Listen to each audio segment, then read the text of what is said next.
ወላጆች አትቸኩሉ። በተለይ ደግሞ ልጆቻችሁን ለመጀመሪያ ጊዜ ኬጂ ለማስገባት የደረሳችሁ ወላጆች አትቸኩሉ። ይህ ቪዲዮ ለብዙዎች እንዲደርስ ኮፒ ሊንክ፣ ሼር እና ሪፖስት በማድረግ ለአንዲት እናት አድርሱልኝ። ነገሩ እንዲህ ነው። የመጀመሪያ ልጄ 2 ዓመት ከ8 ወር እያለች እኔ ሁለተኛ ልጄን ወልጄ የ4 ወር መጫት ነበርኩኝ። ከምኖርበት አካባቢ ከቤቴ ፊት ለፊት ላይ ትምህርት ቤት ነበረ። ልጄ ተማሪዎች ሲወጡ ሲገቡ ታይና ትምህርት ቤት የመግባት ፍላጎቷ በጣም ከፍተኛ ይሆናል። ይህንንም ስሜቷን ተረድተን እኔም ደግሞ እንደ ወላጅ ቦርሳ ይዛ እንደ ሌሎች ምሳቃ ይዛ ስትሄድ ለማየት በጣም ጉጉት ያድርብኝና ትምህርት ቤት ሄጄ አናግራቸዋለሁ። ከዛም ትችያለሽ፣ ምንም ችግር የለም ትግባ ይሉኛል።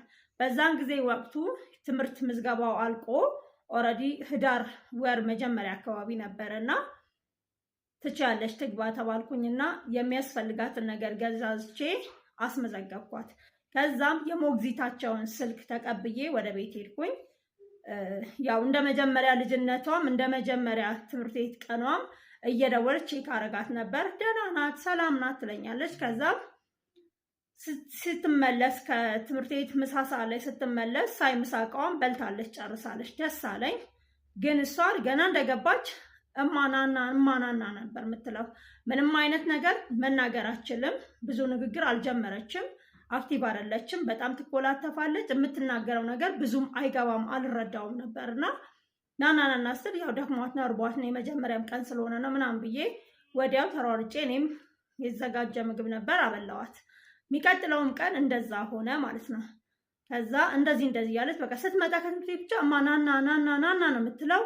ስትመጣ በጣም ከፍተኛ የሆነ ድካም ነው ያለባት። ግማሽ ቀን ነው ውላ የምትመጣው። በቃ ዘሆል ዴይ ተኝታ ነው የምታሳልፈው ማለት ነው። ወይ ድካም ነው በቃ አዲስ ትሬንድ ሆኖባት ነው ምናምን ብዬ እንትላለሁ። ከሳምንት በኋላ ግን ሞግዚቷ የኔን የወላጅነት እንደ አዲስ ወላጅ ጉጉቴን አየች። ምን አለች? ከዛ የልጄ እኩያ የምትሆን የራሷ ልጅ ሞግዚቷ እዛው ትምህርት ቤት ውስጥ የምትማር ልጅ አለቻት። አንድ ቀን ሄጄ የልጄ ሁኔታ ላይ ስል ይኸው እኔም እኮ ልጅ አለችኝ፣ አብሮ ይጫወታሉ፣ አታስቢ፣ ችግር የለውም አለችኝ። እሺ ለነገ ግን ፓንኬክ ስሪላት፣ እንዲህ በእንቁላል ምናምን አድርገሽ ፓንኬክ ስሪላት አለችኝ። እሺ አልኩኝ፣ ሰራውላት። በሚቀጥለው ጊዜ ደግሞ በንጋታው በርገር ስሪላት አለችኝ። እሺ ሰራለሁ። አሁንም በንጋታው እንዲህ ነገር ስሪላት እያለች ብቻ የምግብ ምርጫዎችን ትነግረኝ ነበረ። እኔም እየሰራው እያሰርኩኝ ልጄ ልካት ነበር። ሁልጊዜም ግን ልጄ ስትመለስ በጣም ደክሟት ከዛም ደግሞ እርቧት ነው የምትመጣው። በጣም ተንሰፍስፋ እርቧት። በዚህ ሁኔታ ልጄ በቃ እየከሳች በቃ ፊቷ እየጠቆረ ምናምን ነገር ትመጣለች። ግን ለመሄድ ስቲል ጉጉት አላት ምናምን ነገር።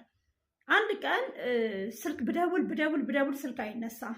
ውስጤ ለምን እንደሆነ አላውቅም ተረበሸ እና ስደውል ስለማይነሳ ስሮጥ ቅርብም ስለነበረ ሄድኩኝ። ስሄድ በአጋጣሚ ቁርስ ሰዓት ነበረ። ተማሪዎች ለብቻቸው ሌላ ክፍል ላይ መመገቢያ ክፍል አላቸው መሰለኝ፣ እዛ ሆነው ይበላሉ ቁርሳቸውን። ከዛ ሳይ የኔ ልጅ የለችም። የሚቀጥለው ክፍል ላይ እንዲህ ብዬ ስገባ እቺ ሞግዚቷ የልጄን ምሳቃ ለልጇ ቁጭ አርጋ ታበላታለች። የኔ ልጅ ደግሞ በጣም ለመብላት ፈልጋ እንዲህ ብላ ታያታለች ማለት ነው። በቃ ምራቋን እየዋጠች ልጄ ታያታለች። ከዛ በመስኮብ ነበር ያየሁት። በጣም ነው የደነገጥኩት። በቃ እንዴት እንደሆንኩኝ መቼስ መገመት አያቅታችሁም። እና ዘልዬ ክፍል ውስጥ ስገባ በጣም ደነገጠች። እንዴ ምን እያረግሽ ነው አልኳት። አይ ምንም እያበላዋቸው አለች። ግን የሚገርማችሁ ነገር ለረጅም ሰዓት ቆሜ አይቻታለሁኝ።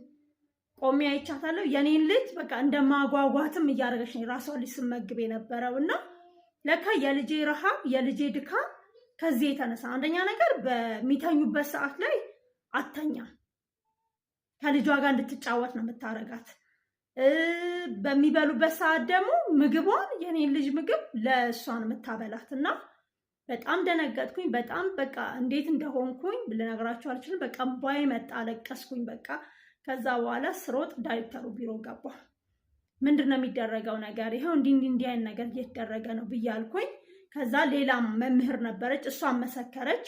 ሁልጊዜም ቢሆን ተይ እግዚአብሔርን ፍሪ ያንቺስ ልጅ ብትሆን እያልኩኝ እነግራት ነበረ ብላ አለች። ከዛም ያው እሷ እርምጃ ተወሰደባት። ሞግዚት ናት ኦልሬዲ፣ ግን ኢቲክሱን ያላከበረች ሞግዚት ናት። ሁሉም አንድ አይነት ናቸው እያልኳችሁ አይደለም። ነገር ግን የኔ ልጅ በምን ተጎዳች መሰላችሁ? መናገር ስላልቻለች። ለምሳሌ ከትምህርት ቤት ስትመጣ እማ ዛሬ እኮ ምግብ አልበላሁም እኔ ሳልሆን እከሊት ናት የበላችሁ ብላ ነግራኝ ቢሆን ኖሮ ይሄ ነገር ቀናትን ወይ ሳምንታትን አያልፍም ነበረ ማለት ነው። ስለዚህ ልጆቻችሁ መናገር ሳይችሉ፣ ራሳቸውን መግለጽ ሳይችሉ፣ ስሜታቸውን መግለጽ ሳይችሉ በተለይ ከ3 ዓመት ተኩል በታች የሆኑ ልጆችን ባታስገቡ ትምህርት ቤት ይመረጣል። ከ3 ዓመት ተኩል በላይ ሲሆኑ አንደኛ ነገር ነገሮችን አንደርስታንድ ለማድረግ ይችላሉ። ሁለተኛ ነገር ደግሞ ስሜታቸውን ለመናገር ይችላሉ። በልቻለሁ፣ አልበላሁም፣ ተኝቻለሁ፣ አልተኛውም የሚለውን ነገር በግልጽ ለመናገር ስለሚችሉ ያን ታይም ጠብቁ።